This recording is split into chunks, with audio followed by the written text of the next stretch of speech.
Magandang hapon po sa ating lahat. Narito ang weather update sa araw ng Biyernes, April 19, 2024.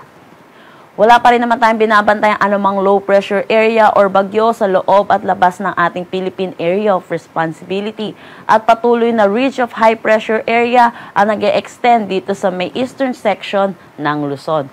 Para lang po sa kaalaman ng lahat, ang ridge of high pressure area ay ang kabaliktaran ng low pressure area. Kung sa low pressure area po, puro kaulapan na nakikita natin. Pagdating naman dito sa ridge of high pressure area, mga maninipis na kaulapan lang po ang nakikita natin. Kaya kung makikita po natin dito sa satellite imagery, halos wala rin po mga kaulapan tayong nakikita. Ito po yung dahilan kung bakit tayo nakakaranas ng mainit na panahon.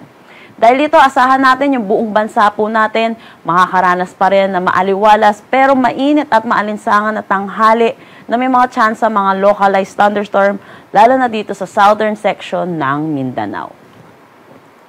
Para naman sa magiging panahon natin bukas sa ating bansa, patuloy pa rin tayo na apektuhan itong ridge of high pressure area. Kaya kung makikita po natin dito sa eastern section ng Luzon or dito sa may Tugigaraw, 38 degrees Celsius po ang kanilang maximum temperature. Iba po ito sa heat index. Samantala, patuloy pa rin itong makakaapekto dito sa buong bansa natin. Kaya asahan po natin, magiging mainit po rin po ang ating panahon. For Metro Manila, agwat ng temperatura ay 24 to 35 degrees Celsius. Lawag, 24 to 32 degrees Celsius. Tugigaraw, 25 to 38 degrees Celsius.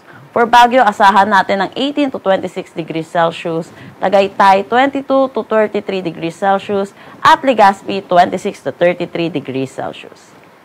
Gayon din dito sa may Palawan, Visayas at Mindanao, patuloy pa rin ang maaliwalas pero mainit at maalinsangan na hapon or tanghali at hapon na may mga tsansa ng localized thunderstorm pagdating dito sa may Mindanao.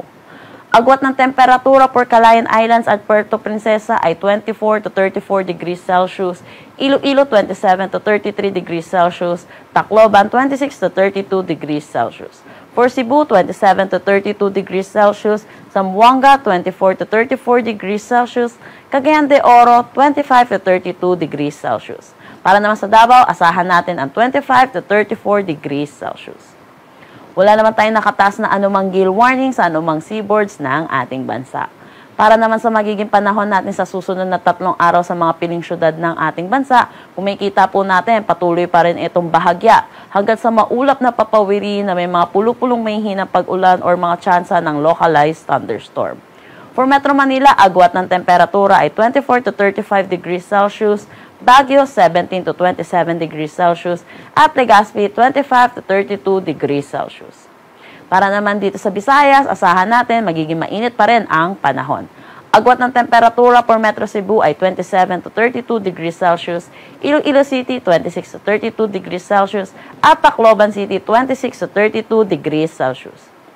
Para naman dito sa Mindanao, kung makikita po natin sa Metro Davao, makakaranas sila na maulap na papawiri na may mga kalat-kalat na pag-ulan by Sunday at Monday. Dulot ito ng possible na trap ng low pressure area na nasa labas ng ating Philippine Area of Responsibility. Pero by Tuesday, improving na ang kanilang weather at makakaranas na sila ng maaliwalas na panahon. Agwat ng temperatura for Metro Davao ay 25 to 33 degrees Celsius. Sa Cagayan de Oro, 24 to 32 degrees Celsius. Zamboanga City, 24 to 33 degrees Celsius. Ang sunset mamaya ay 6:11 p.m.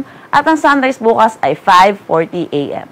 Para sa karagdagang impormasyon, bisitahin ang aming mga social media pages at ang aming website pag-asa.dost.gov.ph. At yan po muna ang latest dito sa Pag-asa Weather Forecasting Center. Chanel Dominguez po at magandang hapon.